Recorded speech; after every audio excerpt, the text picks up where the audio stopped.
Why are dads so funny? Right?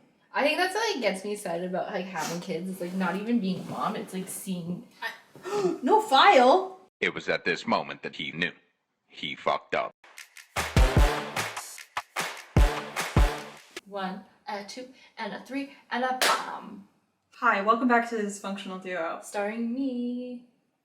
That's it. That's it. Just me. Hello.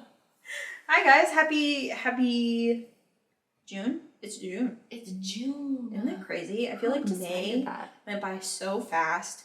April, we didn't even see her. I don't remember April. It just became summer out of nowhere. Do Do you feel like that happens to you a lot in like the year? Like I feel like fall kind of is slow. Christmas and like December is slow, but summer always kind of sneaks up on me.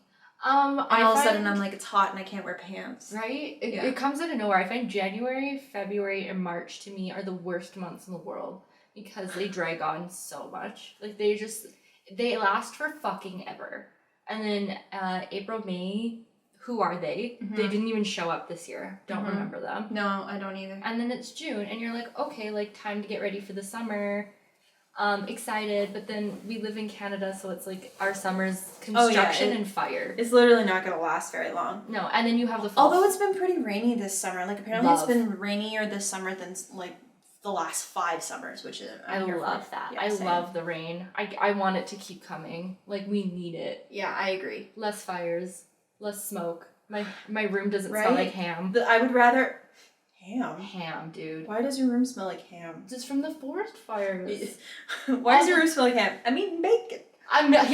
Did you not wake up in your room and just start cooking bacon? That's a Michael Scott moment right there. I mean... do you watch The Office? Oh, of course. There was that episode where he steps on his grill because he likes to wake up to the smell of bacon. Absolutely. I think he tried to like rig it so that he could like wake up to bacon. Yeah. And then he fucked it over. Why does your room smell like ham? And then he acted like he got like a cancer diagnosis and he was just like, poor me. Which I'm like, that's so me. That's a different episode. No, I don't know. I just remember he was like really upset about it and no one else cared. Yeah, he was, and it's because he hadn't taken any pain meds and then Ryan gives him a baby aspirin and he's fine. Yeah. Sounds kind of like you. Well, hi, welcome back. So this week, this episode is going out 2 days before Father's Day, but this is our Father's Day episode. Hi, dads. Welcome, dads. Calling all fathers, calling all pops. All popsicles. All zaddies. All the dad jokes. Yeah.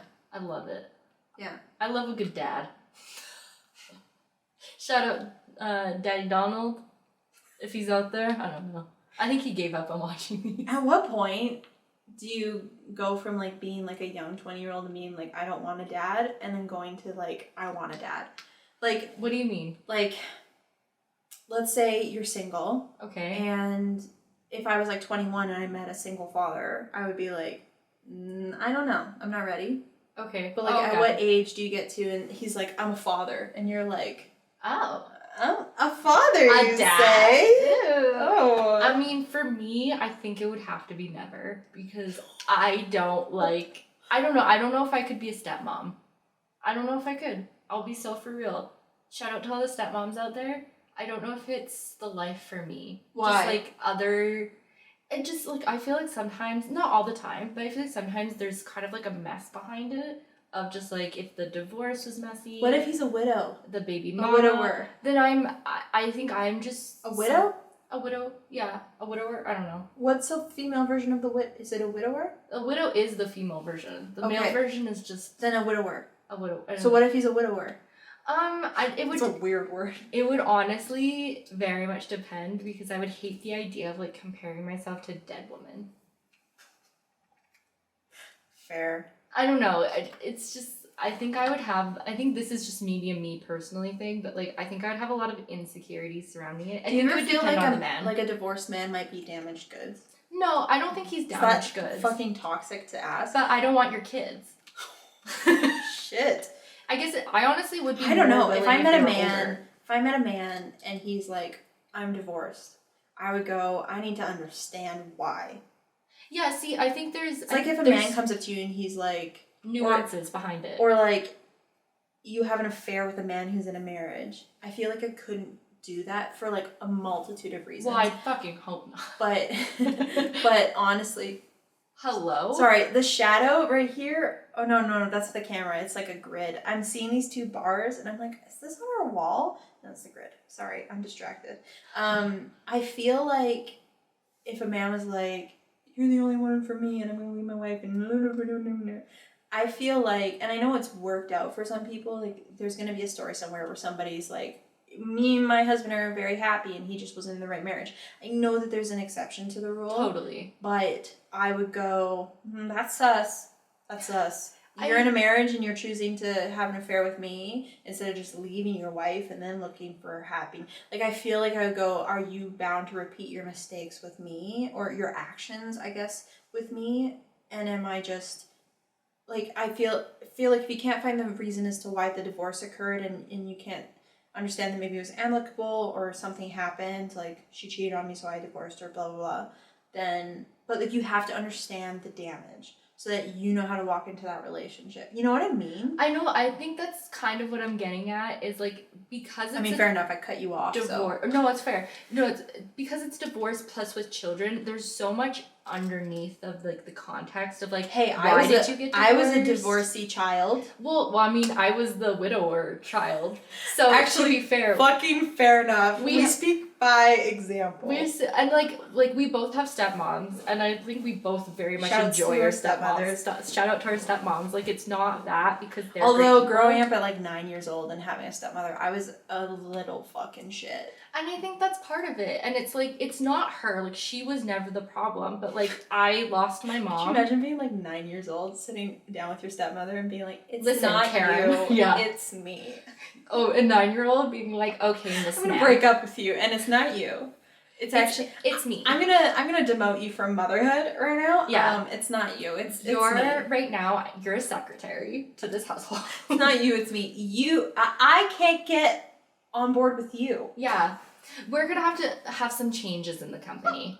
I think is what's My gonna stepmother would happen. be like, the fuck you fucking think? Like, nope, get to your room. And Right. I'd be like, sorry. No, I would probably cry. I'd be like, you yelled at me. Oh my god. Right? And I think it's just that, like, it's not even just being the stepmom, it's the children who either lost a parent, which is traumatizing, or watched their parents get divorced, which is traumatizing. It's a competing factor, so I think. there's other reasons to it. I just don't think I would have it in me. It takes a lot of patience. I think most stepmoms are very patient, or they kind of have to be in some way. They either learn it, or they just are. Or they drink. Or they drink. To get through. That too. Slay. Do what you gotta do. They either make it out or they just have a bottle of wine. Yeah. And figure it out along the way. Honestly, yeah. And I'm not a drinker, so it's just I would never be. But I think Are your parents drinkers? yes, very much. They drink. I feel like my dad's not a drinker, but like I feel like I have a family that likes to drink, and I don't really like to drink either. I wonder if it's like a secondary choice. Like, I feel like it's the same that we grew up not smoking cigarettes. Yeah. Because we saw our family smoke cigarettes. We, like, obviously saw what it did to their body. Like, I have a lot of family that has, like, passed away from, like, lung cancer and stuff. So I feel like I saw, like, vicariously that I didn't want that. And I've noticed that with my brother's generation, they're 10 and 11 years younger than me. Their generation isn't drinking. Like, at all. No, they smoke weed. We went, yeah, they're hooting and hollering, but our generation grew up drinking. Like, we drink in high school. You would have high school parties and you drink. And I'm not saying all kids in high school, like, don't drink now, but it's less popular. Like, they did a survey, and the amount of kids that are like, I just choose not to drink. They're like, oh, I'll just smoke weed. Like, I'll do the natural stuff. I'm kind of like, okay, health. You know what? Okay, self-health. As like very millennial women. women. Codependent on weed, like, you know what I mean? Well, yeah, very much that. But like as millennials, I give a lot of like props to Gen Z for normalizing and like undoing certain aspects, like this idea. Societal expectations. Well, yeah. Canadian culture specifically is very in tune with drinking. Like, drinking is almost a part of our culture. Beer, specifically. Beer, and wine, a lot but of it. beer. I would say, like, even whiskey. We're a bunch of cowboys over here. We are. Like, drinking is, like, a big part of kind of, like, our society. Like, it's more... We all drink beer and we all own red trucks. We all drive our truck down Deerfoot with our dog drinking beer. My horse And and my my horse in my, I have a horse in my boot. Actually, that's not all Canada. Let's be honest. It's just Alberta. It's just Alberta. It's just Cowboyville. But no, in Montreal or Quebec, they're like, oh, the vine. I'll take some amaretto. Yeah. No, I don't think everyone was French. No, I don't know. Nobody it's a understands. liqueur. Yeah. Nobody understands anyone in like Newfoundland That's anyways, true. so we have no idea what's going on down there. They just drink fish. Basically, yeah, I think so. I'm not sure. Shout out But here from Newfoundland. I think you're right. I also I'm obsessed with the concept that Gen Z is now entering into the workforce.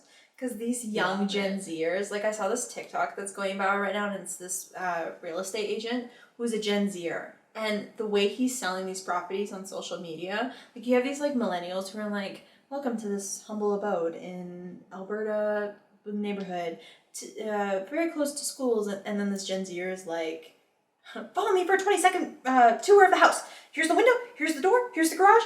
And then he'll like scream and then he'll continue. Like it's the best thing ever. And I'm like, I'm so fucking here for Gen Zers entering into the workforce. Oh, same. I think when I first noticed it with millennials specifically, it was TV and it was TV commercials because my parents watch cable. Mm-hmm. That's the only way I knew. But like you could tell that commercials were just starting to get very unserious. Like they were still trying to sell you something. Or they're making fun of themselves. They're making fun of this. Yeah. Like whoever runs the Duolingo account, like you are my god. Not even that. There's these Tinder commercials that are like really popular right now because I think what Tinder.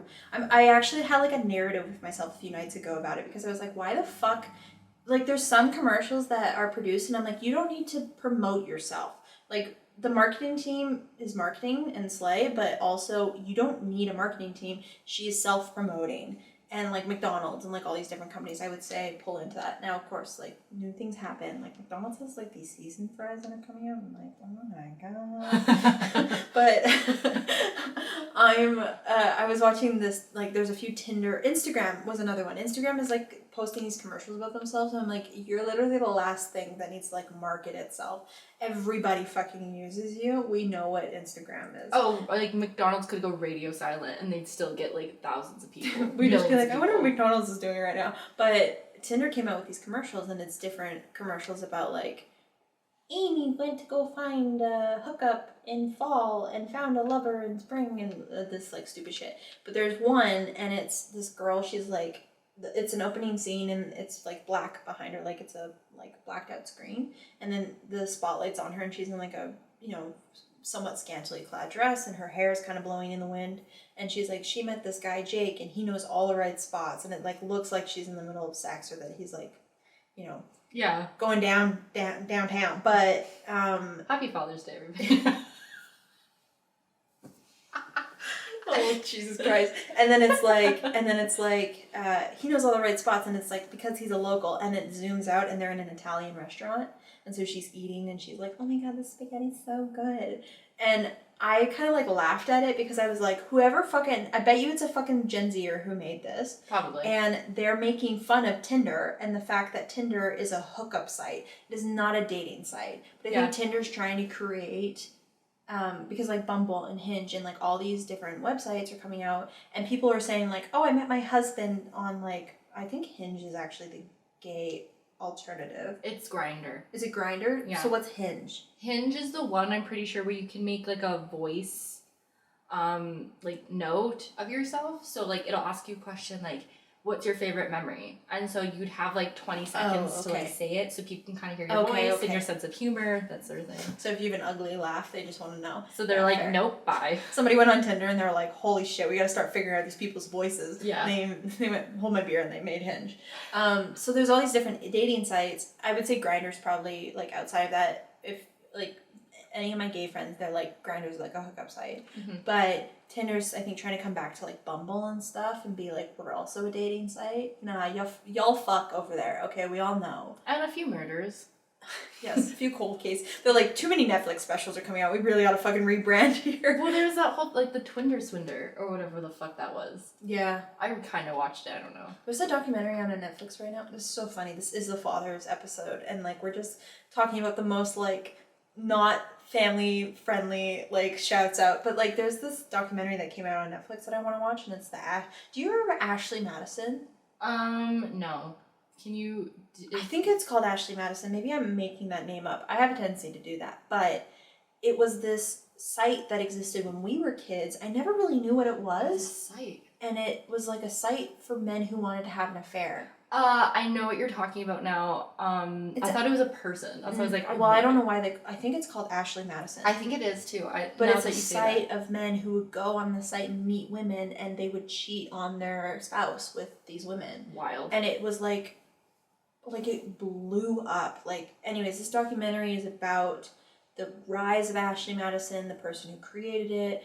The reason it went like under is because a group of people, I don't know the details of it. Angry wives, probably. Probably, like Mad. It was like mothers against drunk driving. Yeah. It's wives against dumbass men. But wives against a cheating husband.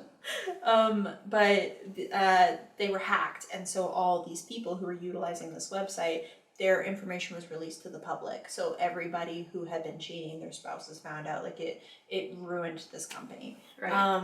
So this documentary is about it, and I really want to watch it because I'm like, this existed when I was young enough that I didn't know, but old enough that I knew of this. Mm-hmm. But I never knew what happened from it. It's kind of like when Blockbuster just decided to disappear. No one knows what happened, but the details, maybe they're juicy, you know? So it's like that. Right. I don't know why I started talking about that. Okay, dads.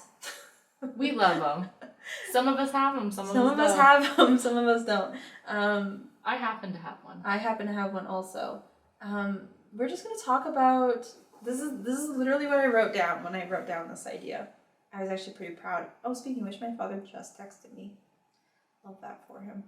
Speaking of dads, actually, my dad messaged me yesterday because they bought property and it had a house there originally, but they're knocking it down and like rebuilding their old house because this house is literally like a shack. When I tell you, we had to like shovel garbage out of like this house because the people who lived in it before left it as like a dump. Yeah. Like it took days to get all the garbage out. And he messaged me yesterday being like, "Oh, the house is getting like torn down on Monday. Want to come watch?" I was like, "You're like, I'll fucking do. be there." I absolutely You know me do. so well. Yeah. So this is what I had. This is the title of our episode. It's Dad's Favorite Daughters. I had share funny stories about how your dads always make you feel like you're their favorite, even when you know they're not, or even though you know you're not. Oh, I am. Now, I'm the only daughter, so I have a one-up for my brothers. Yes. Sorry, guys. I'm also the oldest. Which, yeah. Yeah, and remarried family, so it was single father, daughter relationship when we were younger. So me and my dad were on our own for 6 years, and then my dad got married and then had my two brothers. So I don't want to say... You may or may not be the favorite daughter. I may or may not. And you know what? My brothers have called me out. Like my younger brother, he just graduated high school, and he chose to like not walk the stage. Like he didn't go to any of the ceremonies, so we just had a barbecue. Like again, Gen Z, man, like they don't give a fuck. They don't give a flying fuck. And honestly, I respect your candid behavior. He's also the second like sibling. He's the middle child. So I was the oldest. I was the only girl, so expectations were high for me. Even though my parents didn't put a lot of pressure on me, there was this kind of, I think, a lot of pressure on myself to like want to make them proud and make the right decisions. But I also turned to my brothers all the time. I'm like, "You like that fucking path you're walking on? Because I paved that shit." Yeah, like I laid down brick by brick so that you didn't have to walk the goddamn stage. Yeah. So enjoy the gift of the path you're walking, because I fucking paved that bitch. But my brother said to me like a few months ago, something happened, and he's like, "How does it feel to be the favorite?" And I was like, "I'm not." And he turns to me and he's like, "Come on." And I was like, I mean, let's be for real, for honest. You'll never win. Yeah, just like give up now. Just leave. It's whatever. No, honestly, my parents treat me and my siblings very differently. Like, I don't know if there's ever been an indicated favorite, although I never grew up with a sibling where it was like, you should be like your sister in this, or your sister did this, or like apparently my parents talk about how proud they are of me quite a bit, or if they're using examples, they're going to use me as the example. So I can see my brothers being like, all right, shut the fuck up about Sarah. We understand. We get it. We understand that she sits on a gold throne. Fuck that bitch. Yeah. And like I went over to my parents' place, and my parents had opposite opinions of whether my brother should walk the stage or not. And so they were like, talk to your sister about whether or not you should walk the stage. And I kind of had like a varying like opinion. Like my brother did it partially because the principal's a dillweed, and he was like, I don't want to fucking walk the stage. Like I'm gonna show this guy that like I don't fucking care about him. I'm gonna walk the stage. And I was like, I really appreciate the like gumption, but also he's not even gonna fucking know you're there. So like, oh, he doesn't know. Like, he's not even gonna know what time of day it is that day, because the banquets and like the walking is like the ceremonies are crazy. Yeah. So if that's the only reason that you're doing it, and you're like, I'm gonna hate missing out, but like fuck that guy, I'm like, just do it. But I'm like, but if also you don't care, then don't do it. Like, it's your day. Do what you want. I'll be so for real. Walking the stage is not that big of a deal. Like, no, I enjoyed it, but I had like a group of friends that were like pretty, like you were like fuck high school. I wasn't there yet. I also graduated a year before you. Yeah. So. Well, and all the friends that you have from high school now, you weren't super close with them when you were in high school. No, we were not that close in high school. So, whereas it was kind of the opposite for me, like all the friends that I had in high school, I was pretty close with them. And then when I left high school, I stayed in touch for a bit, but then I kind of just dissolved from those relationships. Not because I was like, fuck these people. All great people, and I actually hope that I think they're doing great. I did like a Facebook check-in, because every now and then you just check on your exes, and you know, like just some of them are married now, and I'm like, oh, wild. Okay, this is your wife, or this is wow, okay, you have a husband. All right, great to know. So you know, you keep tabs just to sometimes make yourself feel better, sometimes make yourself feel much worse, but they all seem to be doing really well, and I'm actually really happy about that. But you're the opposite. You found your group afterwards, so I can also see you being like, fuck high school. I also had a really close relationship with like my TA, which is like your home class. Like we were all really close. Our teacher was fucking awesome, and so there was like this kind of like, it was really celebratory when I crossed the stage, and I was the first of my family, which changes it too, right? You weren't the first. No. You're like the seventh child that this family has. Nobody cared. It was so, and like the ceremonies are so fucking long. Well, they're repetitive. We have a graduating class of 500 people. Yeah. Like and then you're going through every single one at a time. I was a Wallace. So like, I'm sure my parents secretly were very content that he wasn't going, because we're the last on the list. Which is fucking crazy that like you go through 2,000 people and it's like finally my daughter. I think my parents were like, we should have just not shown up, and then shown up at the end, and then we would have celebrated. Just walk through the doors as soon as they get to like yeah like our brownie points that you showed up kind of thing. And then I have another younger sibling who is in his final year of high school next year, and I have a feeling he's not gonna walk the stage either. Probably not. But I would say that like my because I'm the only girl, like I definitely have like father-daughter like connections, like, you know, like when you see a father-daughter relationship and they're super close, I would say that is the case. And because I came from like, I would say my case is very specific. Yeah. Because like coming from a single family home, like we didn't really live in a place that had a ton of people, so me and my dad were kind of like best friends growing up. Like he was my, like if I wanted to play Barbies and stuff, he was the one that I would play with most of the time. Right. Because we just I didn't have a lot of like kid friends growing up. There wasn't a lot of people like around. And so like me and my dad are super close. Yeah, I have a lot of my good memories as like a child like I was always a daddy's girl. I would say the same thing with you though, because you, like we were talking about earlier in the episode, your mom passed away when you were 15. I was 12. Were you 12? I was 12 years old. Fucking crazy. Isn't that wild? That means that I just turned 12. Cause you would have just turned 12. Spencer, fun fact. Super fun. The funnest of facts. Oh my god, I'm going to hell. It's kind of like, no, well, actually now, kind of funny. Now we laugh about it. I've known Spencer, like I knew your mom. We've known each other for so long. I was there when your mom passed away. Yeah. Her mom actually passed away the day after my birthday. And Yeah. Spencer and I had gone to a concert, and then my parents woke Spencer up to tell her that, like, your mom was in the or being taken to the hospital. Yeah, I was sleeping over at Sarah's house for her birthday. Yeah. And they got a call, like, I don't even know. It was super It was late like, at night. yeah, it was early in the morning. Yeah. It was like 7 in the morning, 6 in the morning. And your dad woke me up, or like came into your room and was like, Spencer, your parents called No, you. your dad came over. Did he come over? He came to pick you up, yeah. Oh shit, I don't even see. I think I blocked it out. Well, no shit. Like, that was, so what I remember is we woke up, it was like 6 in the morning, my parents came in and woke us up, obviously knew it was happening. Yeah. Because your mom passed away from cancer. Yeah. So your mom had been sick for a long time. Yeah.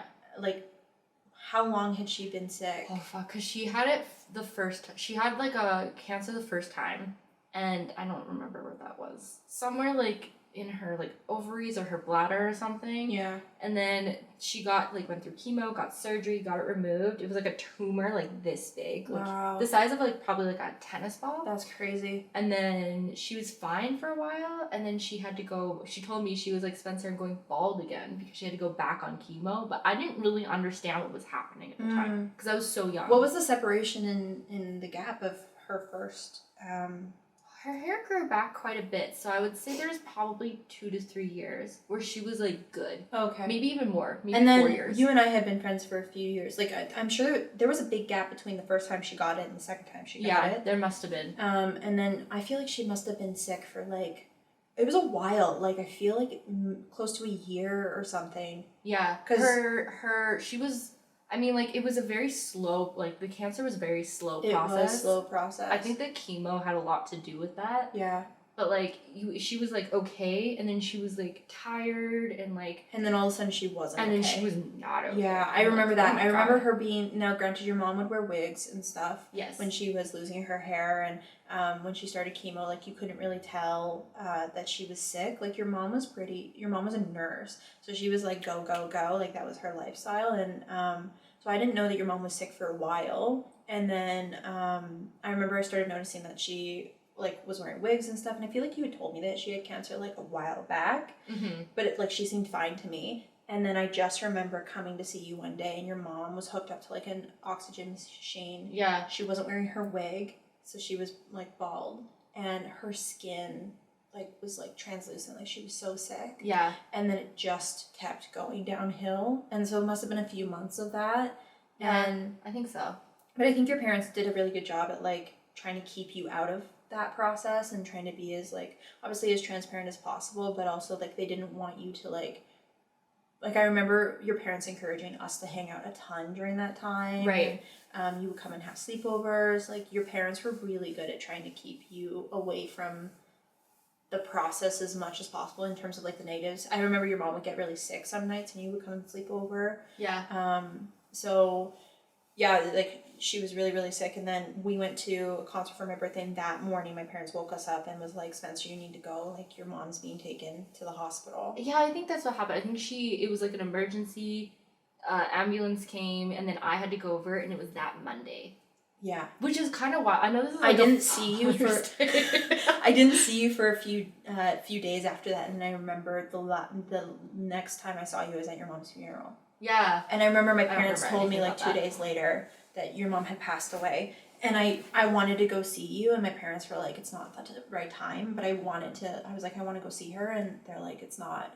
It's so hard. Like, as someone because that was a long time ago for me. It was 27. so long ago. I'm about to turn 28 years old. And you were 12. I was 12. That was 15 years That's ago. crazy. As of this October. Like, That was coming up. also a blur for me too after your mom passed away though, because you guys were like, dealing with arrangements and getting your mom like her funeral set up and all this kind of stuff. And I remember seeing you at your mom's funeral, and you were never a quiet kid, and like to yourself, and you didn't really look at anybody. Like I think you were kind of just like not aware. I wasn't there. I was very dissociative. Super dissociated. And then the next time I saw you was maybe like 2 weeks later, and it was Halloween, and you dressed up as an angel, like a Philadelphia cream cheese angel, and that was a really hard Halloween for you, because I don't even remember. Halloween was like her mom was like huge. Oh, yeah. Like loved Halloween. Like the house would be decked out. She would be wearing like witch costume, handing out candy. Like your mom loved Halloween. We have photographs now, me and my sister. She would take pictures of the fucking like trick-or-treaters when she went to their costumes. Like she would fully have like Polaroids. Your mom was so fucking like she would derail situations so quickly. Like you couldn't tame that woman. It was awesome. Oh, she was funny. Yeah, for sure. She was, and like so like when you think of an Italian mother, like she was an Italian mother through. Yes. So loud and would like yell and then go quiet and then hug you and then hit you and like all of the emotions. You know what I mean? She'd be vacuuming while eating pretzels. Like it would just that's who she is. One time she answered the door. I know this is a Father's Day episode, but I just like I can't get over how like amazing your mom was. One time she answered the door and she was a hairy woman because she was Italian. She was mid shave and like had like a razor in her hand and shaving cream on the side and no shaving. She was like, "Hey, come on in," and I was like, "Holy fuck!" I'm a child and I didn't know women grew facial hair. Like it was the way. She's in her big moo with like her hair. Yeah, if she had hair, she had her hair up or her wig on. Yeah. So I remember that, but I do remember after your mom passed away, you and your dad got way closer. Well, yeah, you kind of like have to. Yeah. Like with you and your dad, like it's just like you trauma bonds people. Yeah, you don't know what to do. I think as a kid too, you're like, this is my only parent. Like yeah. Well, and you and your dad have the same humor, so we are the same person. I feel like why did I say? I feel like I said humor weird. Maybe I didn't. I was like humor.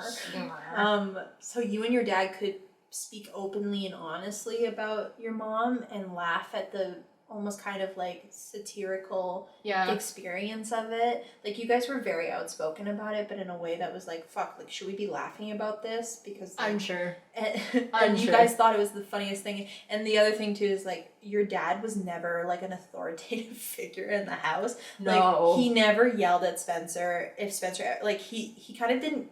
You were a good kid, so I think that also played a big role into it. But like your dad was never like, be home at 9:30 and if you're not, you're gonna be grounded. Like that was never the case. Your dad would play on his computer in the corner of your front living room and you and I would hang out. Like that was the vibe. That was like, yeah, he had like Egyptian games where you built like an Egyptian civilization. Yeah, you played Risk on the PC. From like the 1980s. Yeah. Early 1990s. Your dad was like the most retro person I ever knew. Like through and through. Comic book shopping. I will say like the one thing is, since this is a Father's Day, my dad probably saved me. I think losing my mom at like such a young age, I didn't know how to process it. I just didn't know. Like it kind of, for me, it came so sudden. Mm-hmm. I never thought something like that could ever happen to me. I was like, that's just, like, it's just not, it doesn't happen to people like me. Yeah. Which, whatever the fuck that means. Well, when you're a kid, you feel untouchable and like your first touch of death is such a weird experience. When you get older, it's a little bit easier to process because you lose grandparents and you see other people who lose family members, and all of a sudden you, like, if you haven't lost anybody and you're 40, you can start to kind of go, I need to start preparing for the concept that you understand. It's still, I think it's still an incredibly shaking experience no matter how old you are, especially when it's people that you love and you're incredibly close to, especially people in your daily life. When they go away, the absence is so noticeable. But when you're a kid, like you know, I had a friend who passed away when I was a teenager, and the concept of a teenager passing away was the weirdest fucking That's still so weird. I was like, how the hell does that even happen? And obviously they're one-offs, is not super common, but yeah, no shit, you were like, what the fuck do I do now? Like, yeah. You're like, I had a mom and now I don't. And now you don't. And then like, and it's like, well, like, what do you do from here? And I think my dad definitely caught on, because like I was a lot more quiet after that. You were super quiet. Okay, so like somewhat of a side note, I found my junior high like yearbook. Okay. And I was voted the quietest person in my grade. Guys, that is the craziest shit, because if you know Spencer the way I know Spencer, she's not a quiet girl. No. Like she is so outspoken and like chaotic and crazy, a lot like your mom. And so, but I remember I was worried about you, and as your friend, it was really hard to like see you go through that because I couldn't help you. What's like, what do you even do? And you also were kind of like, and it makes sense, but you almost stopped hanging out with me because I was a very avid reminder of what happened, right? Like, well, yeah. I was the only one that ever hung out at your house as often as a friend would. And You are, to this day, the only friend I have that, like, knew my mom. It's true, yeah. Literally the only friend I have that knew her. Yeah. Everyone else just knows stories. Or knows of her, right? Knows like, of her. Some people would see her at, like, birthday parties and stuff, but, like... No, I know nobody now. Like, nobody in my life now actually I knew guess. my mom. I guess, because all the friends that would have known her kind of... Well, they were in high... Like, that but was even high then, school. even junior high, you had some friends, but they would be, like, birthday parties and stuff where they would know your mom. But, like, I was over at Spencer's house. I would sleep over at your house more frequently than you would sleep over at mine, I would say, before your mom passed away. Because your house was quiet and I had 2 fucking toddler brothers. So I was like, get me the hell out of here. But yeah, and you and I were like night owls as like kids, and your mom would work night shifts, so the last parent we would often see is your mom. Yeah. But yeah, it's true. Like, I spent a lot of time with your mom. Yeah. So when she passed, I mean, obviously it was hard. My dad was like, I gotta do something. I don't know what it is. I gotta do something. We did not grow up with a lot of money. We weren't impoverished. Like, we weren't poor. Is this the trip? Yeah. My dad booked a trip to Egypt for me, my sister, and my older brother. Yeah. So that was one thing. I was like, I think that actually saved my life. I also think that's what started your desire to travel. Oh, 100%. Because you loved it so much. So one of my favorite movies growing up was The Mummy. Yeah. Specifically, I love that movie. And last week or whatever week it was, you desired to go see the Loch Ness Monster. Yeah. I wanted to be like a Egyptologist. Like, I wanted to go like discover. I do like, remember that. Shit. I do remember that. Like, I loved it. So my dad taking me to Egypt and seeing the pyramids in real life, I think I was like, I have something to live for. Isn't that where your sister met her husband too? Not her current husband. No, she was never married before. Okay, but it was a boyfriend, right? She had she met this Egyptian guy, and they had like I remember that. a cute Egyptian. I remember fling. you came back with like perfume bottles from Egypt. Yeah. And yeah, it was and I wasn't a traveled girl, like I had never been on a plane. So it was really cool to see you come back, and yeah, I remember seeing that spark in your eye again. And then from there you're like, I want to see everything. And then we didn't really hang out in high school, Spencer and I, because again, I think like you were still grieving your mom. I was, as much as I couldn't control it, I was an avid reminder of that. And you also went through a pretty big loss though around that same It's time. true. And I clung to, and as I was going through the loss, I kind of had like lost all my friends in high school. Bye. This boy like spread a horrible rumor about me, and it just, it derailed from there. And so everyone was like, I don't want to be friends with you as this loss was happening. Right. So I didn't have any fucking friends. And so this is a really sad episode. We're very happy people, and we love our fathers. Okay. It's so funny. Dad's favorite daughters. Yeah. So I had no friends, so I hung out with a bunch of drama kids because theater kids don't fucking care who you are. They're wild. And like crazy people already. So I found like some comfort and safety, and Spencer leaned into like her emo phase where she was like, fuck school, fuck all this, I'm gonna smoke weed and do whatever the fuck I want. So we were very different people in high school, and then you took off to New Zealand for 2 years and came back, and we were both like, all right, are we reset? Like, did we figure ourselves out? I think we came back to being who we were. Like, I feel like we are the same people to each other the way we were when we were kids. Yeah, I would 100% agree. I actually would 100% Like, I wouldn't say that our relationship has changed at all, even though we went through two very, like, it's like we were trying on different hats, and then we both discovered that the original hat that we had on was who we were. We just needed a bigger size. Which makes sense, because when you're a kid, like, you are just who you are. You don't feel the need to be anybody different. And then you start growing up and you start hanging out with people and you're like, okay, I'm not cool. I gotta change who I am. Or you do the opposite, which is what you did, and you're like, I don't fucking care if you think I'm cool. I'm gonna double down and like piss you off. Yeah. And so because of that, I think we tried on different hats, and then we went, the original hat is what we needed to fucking wear. Yeah. And then we came back and we were like, you good? Oh, all right, you good? Okay, like, let's be friends. And I remember, like, the first day we hung out after you came back from New Zealand, it felt like no time had passed. It would, like, you said it really, like, the best. I think you literally said to my face, you were like, it's like picking up where we left off. It really felt like it was. Like, it was like, it was zero awkwardness. You know, sometimes getting back to like knowing people. Yeah. You kind of have to get that like how are you? Or like we were talking about this just recently, like you'll hang out with friends and you're like, I don't feel like I've changed, but I feel like I have nothing in common with my friends anymore. Like I feel like I'm surrounded by strangers and it's a really weird feeling to feel like that and know, okay, well I've obviously grown and maybe I've grown apart from these people. That never happened with us. To go back, do you have anything to say on that topic? Because I have a second thought that it's gonna go off. No.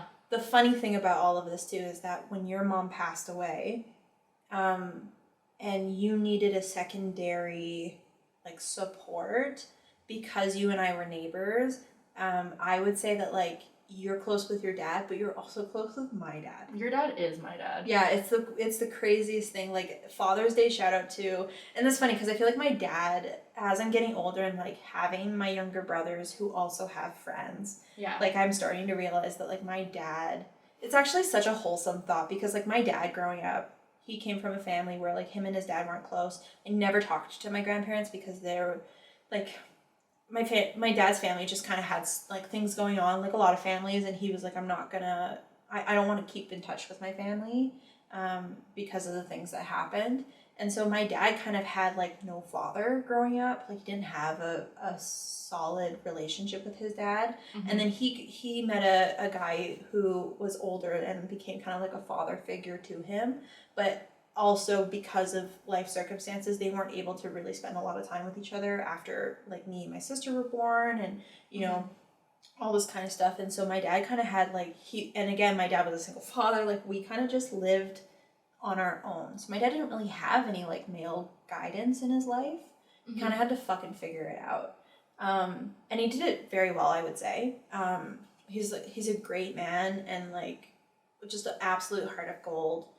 The older he gets, the more gentler he becomes. Like he's softened so much. He used to be very frustrated and he was impatient. Like stupid people really pissed him off. Yes, absolutely. They still do, but he's learned to tolerate them better. Whereas before he would just avoid. Yeah. Which I'm in that phase, so like I fucking understand. But he'd just be like, dude, come on. Yeah. That was like very much that. Like, and now he just doesn't say anything.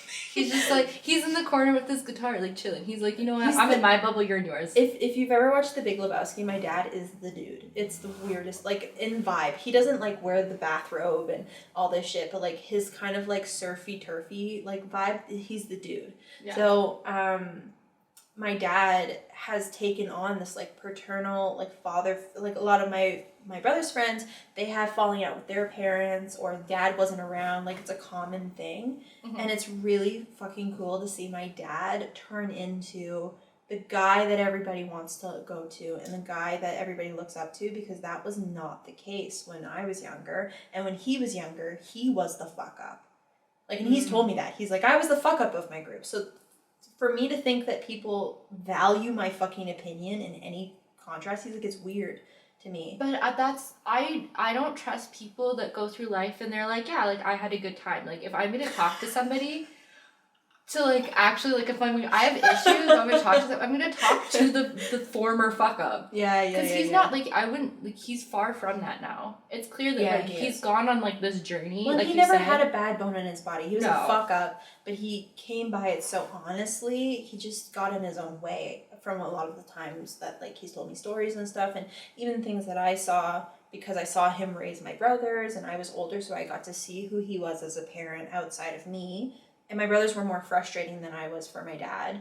I think raising men probably does that because you have that kind of like a mother raising a daughter is going to be more frustrated with her daughter than a mother raising her son. I think there's like that similar experience of like, I know what you're up to. I know what you're up to. I don't want to see you walk down the path I walk. Like all these kind of things, right?